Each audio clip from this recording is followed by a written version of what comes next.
Welcome back to Let Me Pull Your Coat, the unfiltered world of Master Silk. I'm your host, Master Silk. If you're a regular listener, welcome home. If you're new to the family, I'm glad you're here. Every Tuesday, we sit down together and have honest conversations about life, business, relationships, money, accountability, and the choices that shape who we become. Last week, I talked about the best decisions I ever made. Today, I want to talk about the decisions that still visit me late at night. People ask me all the time, Silk, what's it like being 64? And, Silk, if you could do it all over again, what would you tell me? I usually laugh because people think getting older means your knees hurt a little more. Your back gets a little stiff. And you need reading glasses. That's not what aging teaches you. Aging teaches perspective. Perspective is expensive. Nobody gives it to you. You earn it. You earn it through bad decisions, broken hearts, failed friendships, business losses, victories, mistakes, success, funerals, birthdays, watching people you grew up with disappear, watching young people make the same mistakes you made 40 years ago. Looking back, I don't regret getting older. I regret some of the time I wasted becoming older. Today, I'm going to pull your coat on what I got right, what I got wrong, and what I'd never do again. Before we get started, if these conversations have ever made you think differently about your life, your money, your business, or your relationships, please support the show. Visit letmepullyourcoat.com for every episode, merchandise, updates, and more. Subscribe wherever you listen to podcasts. Watch the video episodes on YouTube. If you'd like to help keep the microphones on, my cigar's lit, and my glass full while we continue bringing you these conversations every Tuesday, donate at Buy Me a Coffee and Cash App. Go and follow me on Instagram, Fanbase, TikTok, and Snapchat. The links are in the description. Your support helps this show continue reaching people around the world. Now, let's have an honest conversation. What I got right. The first thing I got right was understanding that nobody was coming to rescue me. I learned that lesson young. Life doesn't send the committee to save you. Nobody knocks on your door with a suitcase full of opportunity. Nobody walks into your living room and says, "Congratulations, we've decided to make your dreams come true." Life doesn't work like that. I stopped waiting.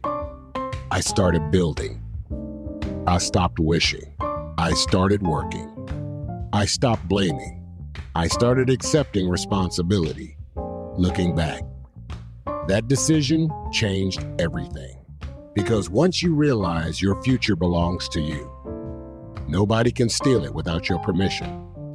What I got wrong, I gave too many people too many chances. Now don't misunderstand me. I'm still compassionate. I'll still help somebody. I'll still mentor somebody. But I don't confuse compassion with permission anymore. When I was younger, I thought everybody deserved another opportunity. Now I know some people don't need another opportunity. They need consequences. Because consequences are what finally force people to grow. I spent years trying to save people who were comfortable drowning. Every time I pulled them out, they jumped right back into the water. Eventually, I realized some people don't want a better life. They want someone to make their bad life comfortable. That's a lesson I wish I'd learned 20 years earlier. What I got right, I never stopped learning. People think education ends when school ends. Mine was just getting started. I've learned from books. I've learned from successful people. I've learned from failures. I've learned from people who hated me. Believe it or not, sometimes your enemies teach you more than your friends. Friends encourage you. enemies expose your weaknesses. Both are valuable if your ego can handle it. One thing I can honestly say, I've never walked into a room believing I was the smartest person there. Because the moment you think you've learned everything, you've already stopped growing. What I got wrong. I wasted time trying to convince people who had already made up their minds about me. What a waste. Some people decide who you are before they ever meet you. Some decide they don't like you because somebody else told them not to. Some will misunderstand you no matter how clearly you explain yourself. I used to spend energy correcting every rumor, defending every accusation, explaining every decision. Not anymore. Here's why. People committed to misunderstanding you don't need more information. They need distance. Today, I protect my peace instead of defending my reputation. Because the people who matter already know my character. And the people who don't usually aren't interested in learning it anyway. So, fuck them. What I got right. I learned the difference between being respected and being liked. When I was younger, I wanted both. Now, I'll choose respect every single time. Being liked is emotional. Respect is earned. People like you because you're entertaining. They respect you because you're consistent. People like you because you're generous. They respect you because you have standards. I've learned something over the years. People often dislike boundaries until they need someone who has them. That's why I stopped trying to become popular. I focused on becoming dependable. Popularity fades. Character doesn't.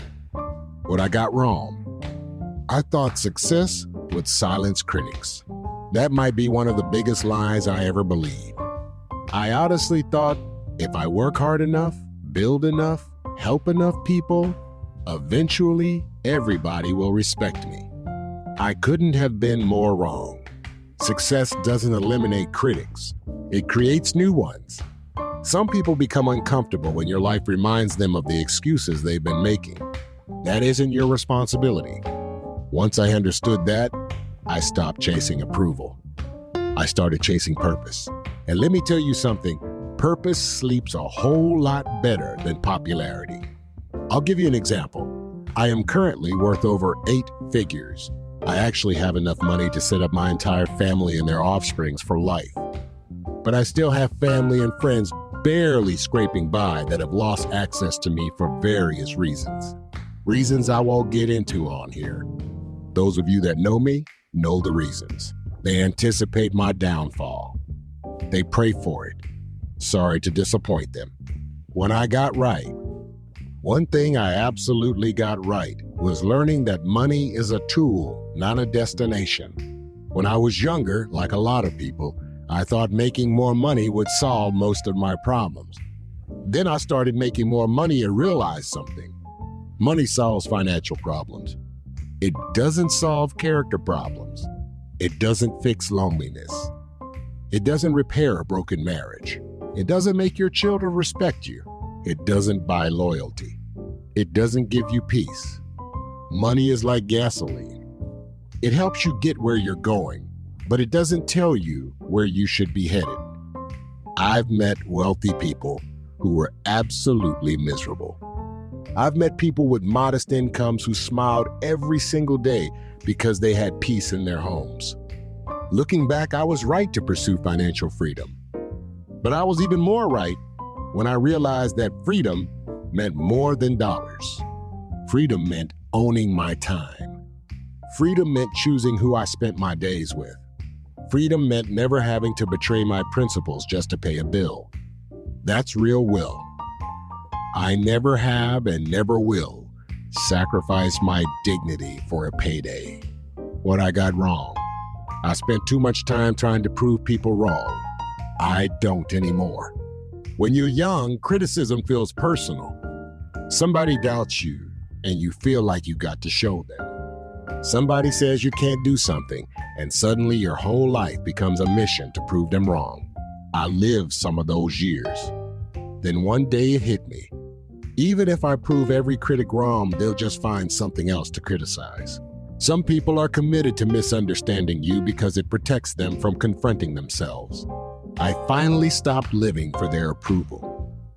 Now I build for the people who believe in me, the people who want to grow, the people who are willing to hear uncomfortable truths. Those are my people.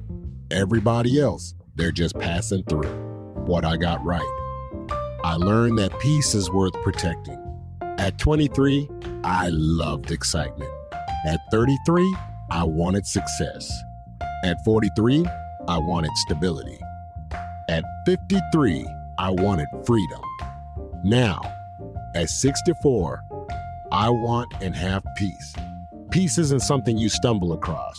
You build it. You build it by saying no.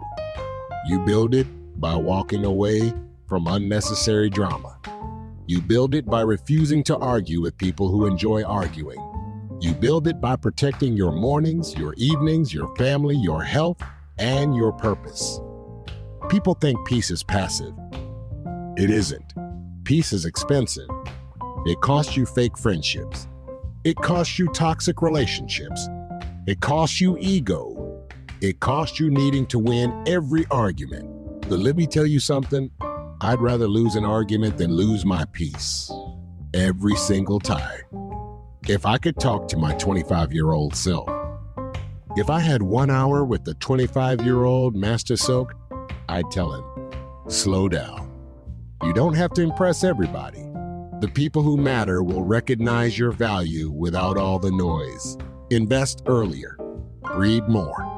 Listen twice as much as you talk. Take care of your body, because one day you'll wish you had. Travel more. Call your family more often.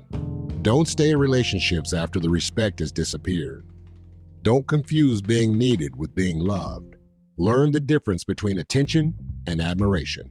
Never stop asking questions. Protect your name. Protect your peace. Protect your word.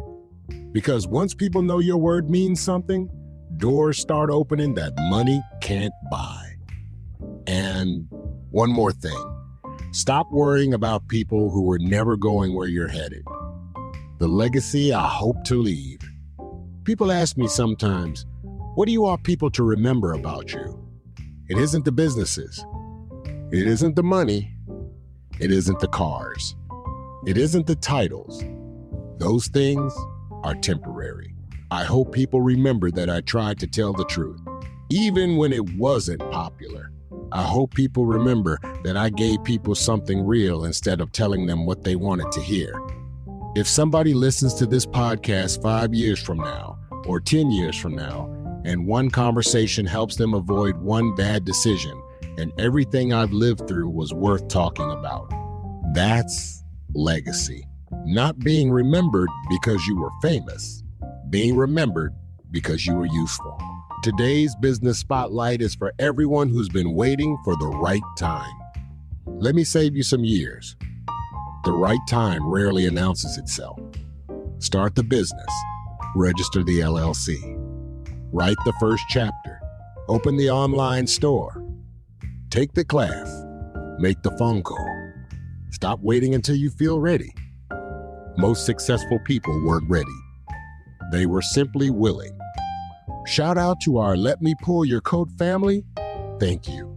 Whether you're listening from Chicago, Atlanta, Los Angeles, Toronto, London, Sao Paulo, Singapore, Berlin, Paris, San Juan, Mumbai, or anywhere else in the world, I appreciate every single one of you. Thank you for every download, every review, every email, every message telling me that something I said helped you make a better decision. Those messages remind me why I sit behind this microphone every week. And to everyone who supported the show through merchandise, subscriptions, Buy Me a Coffee, Cash App, and by sharing these episodes with friends and family, thank you for believing in this platform. Remember, we are not monetized on any of the platforms, so your support and donations are greatly appreciated. Here's your coat pull of the week. One day, Your name will come up in a conversation, and you won't be in the room. People won't talk about how expensive your watch was. They won't remember what kind of car you drove. Most won't remember how much money you had. They'll remember how you treated people, whether your word meant something, whether you kept your promises, whether you showed up when it mattered, whether you made people feel stronger after talking to you or smaller. That's your real legacy. Everything else is just decoration. So stop living for applause. Stop comparing your life to people who are putting on a performance for strangers. Build character. Protect your integrity. Keep your word. Those things never go out of style. As I look back at 64 years of life, I don't see perfection. I see growth. I see mistakes that taught me humility. I see victories that taught me gratitude. I see losses that taught me resilience. And I see people who came into my life for a reason, a season, or a lifetime. Every one of them taught me something. If tomorrow were my last day, I wouldn't ask for another luxury car, another business, another title.